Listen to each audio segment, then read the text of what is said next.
네, 이란을 압박하던 트럼프 미국 대통령이 또 별안간 이란과 대화를 하고 있다고 밝혔습니다. 그러면서 다음 주까지 합의가 이루어지지 않을 경우 이란의 교량과 발전소를 공격하겠다라고 압박했는데요. 김열수 한국군사문제연구원 안보전략실장과 함께 짚어보겠습니다. 어서 오세요. 어서 오세요. 안녕하세요. 바로 전쟁 개시할 것 같이 하다가 또 이란과 대화를 하고 있다고 하는데 지금 상황을 어떻게 봐야 됩니까? 예, 뭐 트럼프 대통령이 늘 하는 것이 타코잖아요. 예. 그래서 이 타코라고 하는 것이 어떤 때 보면 좀 안 좋을 때도 있지만 상당히 이렇게 많은 사람들한테 기대감을 가지게 해요. 그래서 이 전쟁이 굉장히 오래 갈 것 같다 이런 생각이 들다가도 저 타코 하겠지. 그러면 곧 이제 끝날 것 같다는 그런 생각을 갖게 만들고요. 그리고 이제 완전히 초토화시키겠다 이렇게 얘기했는데 보면은 또 좀 뭐 그것도 아닌 것 같고요. 통행료 받겠다고 그랬다가 또 뭐 안 받겠다. 이 전부 다 타코 이란이거든요. 제가 볼 때는 이제 이란을 이렇게 협상장에 나오게 하기 위해서 최대한의 압박을 가하고 있는 그런 상황이다. 예. 이렇게 볼 수 있습니다. 트럼프 미국 대통령이 일단 뭐 다음 주까지 종전합의 안 되면은 그 인프라를 파괴하겠다 이렇게 말을 하긴 네네. 했는데 실제 뭐 그 전에 또는 전후에서 이란과 미국이 합의할 가능성은 어느 정도로 보세요? 제가 볼 때는 이제 그것까지 가면은 좀 곤란하겠죠. 지금 트럼프 대통령이 얘기하는 것이 다음 주까지라고 그랬지 않습니까? 네. 그러면은 상당히 시간이 많이 있어요. 오늘이 수요일이니까 다음 주까지라면 거의 뭐 한 10여일 정도 남아 있는 거잖아요. 그 사이에 충분히 타격할 거 타격하고 안 나오면 그리고 나서 이제 시간을 충분히 줬으니까 그리고도 이제 안 나온다면 그때부터는 이제 이 전력시설하고 교량시설 파괴하겠다라고 얘기하는 거거든요. 전력과 교량을 파괴하게 되면 그것이 이제 이란에 미치는 영향이 뭐냐. 모든 물류가, 모든 산업이 다 이제 스톱되는 거잖아요. 아무것도 예. 안 되는 거란 말이죠. 또 이제 그걸 통해 가지고 이란 내에서는 서로 강경파하고 온건파 사이에서도 뭐 이렇게 다툼이 일어날 수도 있는 거고 네. 또 반정부 시위도 일어날 수도 있는 거거든요. 그래서 그런 것들까지 이란의 입장에서 보면 가서는 곤란하겠다는 생각을 이란도 아마 하지 않겠는가라고 생각을 합니다. 네. 그래서 다음 주까지면 아직 시간이 많이 남아 있기 때문에 충분히 아마 타결이 가능할 것이다 이렇게 봅니다. 실장님, 7월 네. 달에 저희가 또 이 얘기하고 있을지 잘 몰랐는데 네. MOU 체결돼서 지금 종전협상 한다고 하다가 이런 얘기 네. 또 하니까 왜 또 저러지 하는 분들 계실 것 같거든요. 네. 종전협상 과정에서 보시기에 누가 잘못한 거예요? 원래요. 예. 그 MOU든 협정이든 조약이든 무엇이든지 간에 양쪽이 서로 나중에 분리할 때 다르게 해석할 만한 것들이 포함이 돼야 사인이 되는 거예요. 예. 그러니까 이번에 MOU도 마찬가지거든요. 그래서 제5항이 가장 이제 큰 문제가 됐잖아요. 그래서 지금 이제 다시 이런 상황이 됐는데 그것은 이제 서로가 다르게 해석할 수 있는 게 있다는 거죠. 그러니까 미국의 입장에서는 자유통항에 방점을 둔 거고 예. 이란의 입장에서는 자신이 조치할 수 있는데 방점을 둔 거예요. 그러다 보니까 내가 조치한다라고 얘기하는 거고 미국 입장에서는 자유통항인데 이게 무슨 소리냐라고 얘기하는 결국은 거죠. 호르무즈 간격이 아직도 안 좁혀지고 네네. 그게 이제 제5항에 나와 있는 내용인데 예. 그것 때문에 이제 계속 이런 문제가 생기고 있는 건데요. 제가 볼 때는 이렇게까지 갈 것 같지는 않았다라고 생각을 하는데 예. 이란의 입장에서 보면 호르무즈 해협의 통제라고 하는 것이 거의 핵무기급에 가까운 그런 권력이다라고 하는 것을 뼈저리게 느낀 것 같아요. 예. 그래서 이것은 절대로 양보하지 않겠다라는 그런 차원에서 지금 접근하고 있지 않는가 이렇게 봅니다. 이어서 트럼프 대통령이 또 지상전 얘기를 다시 한번 네, 꺼내 네. 들었거든요. 네. 근데 그러면서 본인들이 직접 들어오는 게 아니라 대신 네. 수행할 어떤 세력들이 있다 이렇게 말을 했는데 뭐 어딘가요? 이스라엘인가요? 어딘가요? 네, 우리가 이제 어떤 생각할 때는 이스라엘이라고 생각할 수도 있는데요. 제가 볼 때는 이스라엘보다는 이란계 쿠르드가 아마 거기 대안이 되지 않겠는가라고 생각을 합니다. 예. 이 쿠르드족들은요, 크게 이란의 서부, 이라크의 북부, 그리고 이제 터키의 남부 이렇게 해서 모여 살거든요. 전체적으로 뭐 인구가 한 4천에서 5천만 명 정도 되는데 사실상 인구 그 정도 되면서 국가를 구성하지 않은 유일한 그 민족, 그게 아마 쿠르드족이라고 볼 수 있습니다. 그런데 이란 내에 살고 있는 쿠르드족들은 800에서 한 1000만 명 정도가 돼요. 인구가 굉장히 많죠. 네네. 그런데도 이들이 살고 있는 이 지역은 자치권이 없습니다. 그런데 이라크에 살고 있는 쿠르드족은 자치정부예요. 자치권이 있어요. 그럼 거기서 자기네들 훈련도 시키고 그러는 거거든요.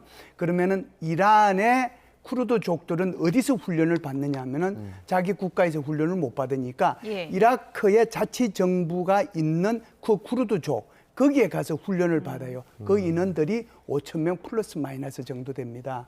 그래서 트럼프 대통령이 염두한 것은 바로 이라크에서 지금 현재 군사 훈련을 받고 있는 이란계 쿠르드족 한 5천 명 정도를 염두에 두고 있지 않는가 이렇게 봅니다. 지상군 투입되면 또 다른 문제이기 때문에 이제 네. 많은 분들이 이제 유가 문제도 그렇고 여러 가지 그렇죠. 걱정을 하고 있잖아요. 예. 개인적으로 보시기에는 전쟁 재개 가능성은 낮다고 보십니까? 네, 전쟁의 재개라고 하는 것은 지상전까지 들어가야 되는 건데요. 네. 제가 볼 때는 거기까지는 절대로 안 갈 겁니다. 거기까지 가게 되면 정말 미군이 큰 희생을 감수하지 않을 수가 없는 예. 거거든요.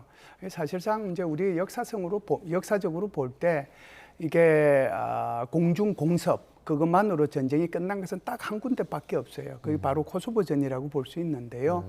78일간의 공중전으로 해서 그게 끝났거든요.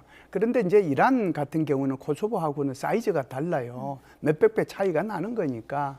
그러니까 이제 여기에 만일에 이제 미군이 들어가면은 거의 이제 이라크나 죄송합니다. 아프가니스탄이나 이라크나 여기에 전철을 밟을 수 있는 거거든요. 엄청나게 많은 희생이 동반될 수밖에 없기 때문에 미국은 아마 지상전 안 할 거예요. 그래서 제가 볼 때는 의도적으로 트럼프 대통령이 다음 주까지라고 얘기하지 않았는가. 그래서 시간을 한 10일간 일부러 예. 좀 많이 줬다는 생각이 들거든요. 예. 다시 긴장이 고조되기 시작하면 사실 아까 뭐 핵만큼 위험한 무기일 수 있는 그 호르무즈 해협은 지금 어떻게 되는 건가요? 호르무즈 해협 같은 경우에는 지금 이제 이란 같은 경우는 자신네들이 이제 통제하고 싶어가지고 계속 이제 오만을 끌어들이고 있어요. 예.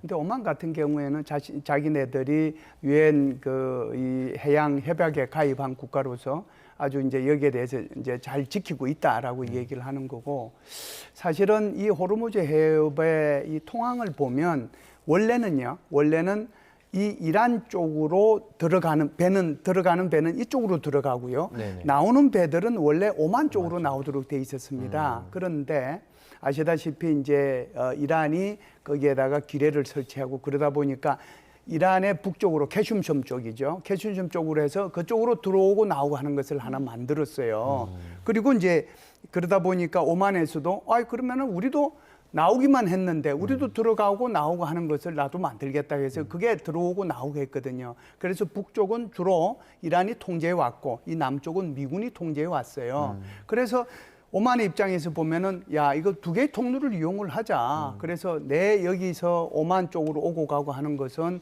나는 통행료 안 받겠다.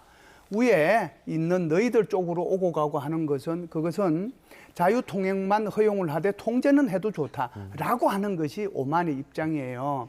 그런데 이제 이 이란 같은 경우는 이걸 계속 통제하고 싶으니까 오만을 지금 끌어들이려고 하는 거죠. 그래서 새 항로를 하나를 다시 제안을 한 거예요. 그래서 그쪽을 가지고 우리가 같이 통제하자고 그러는데 제가 볼 때는 오만이 여기에 응하지 않을 것이고 미국도 여기에 응하지 않을 겁니다. 결국은 이제 그 미국의 입장하고 예. 이란의 입장하고는 다르긴 한데 결국은 미국의 입장대로 갈 수밖에 없는 구조이지 않는가라고 봅니다. 톨게이트 문제. 이 네. 문제도 트럼프 대통령이 받겠다고 했다가 또 중동 투자 협정으로 가름하겠다라고 네, 했다가 네. 말 바꾸고 있잖아요. 이거 어떻게 정리될까요? 이게 이제 말 바꾼 것도 타코를 이제 벌써 한 5번 정도 했죠. 그래서 지난 4월 달 같은 경우에는 받겠다고 그랬다가 5월 달 같은 경우는 안 받겠다고 그랬다가 6월 달 같은 경우에는 뭐 미국의 우호적인 그러니까 동맹들한테는 안 받겠다고 그랬다가 그래 이제 지금 말씀하신 것처럼 7월 13일하고 7월 14일 날 얘기한 게 다르잖아요. 그러니까 어떻게든 거기에서 이익은 챙기겠다는 거죠. 그렇죠. 20% 받겠다고 그랬다가 예. 지금은 이제 다시 안 받겠다고 그러는데 문제는 이런 거예요. 왜 안 받겠다고 그랬냐 하는 예. 거죠.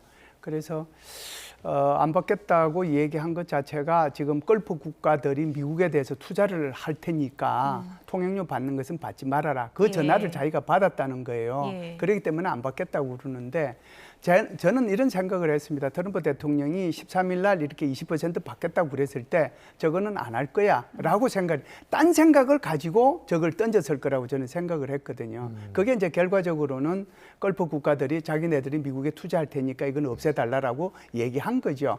왜 그러냐 하면 20% 통행을 받겠다라고 하는 것이 말이 안 되는 거잖아요. 그만큼 이제 자유통행을 주장을 하고 얘기하고 해왔는데 그러다 보니까 아마 이 트럼프 대통령은 지금 말씀하신 것처럼 결국은 이익을 챙긴 셈이 된다 이렇게 보죠. 트럼프 대통령 관련해서 암살 시도설이 계속해서 조금씩 또 나오고 있습니다. 전직 이란 혁명수비대 구의 지휘관이 이거 가능하다 이렇게 말하기도 했고요. 네. 이게 뭐 좀 가능성이 있는 얘기인가요? 제가 볼 때는 뭐 가능성은 없다라고 봅니다. 가능성은 없다라고 보는데 이게 워낙 뭐 트럼프 대통령에 대한 그런 시해를 하려고 했으면 벌써 이제 백악관 내에서 이루어졌겠죠. 지금 그 사람 얘기하는 것은 백악관 내에서도 할 수 있다라고 얘기하는 거잖아요. 그런데 이것 자체가 큰 의미를 지녀요. 이제 크게 보면 이렇게 보는 거죠. 외로운 늑대들한테 지침을 주는 거잖아요. 공개적으로.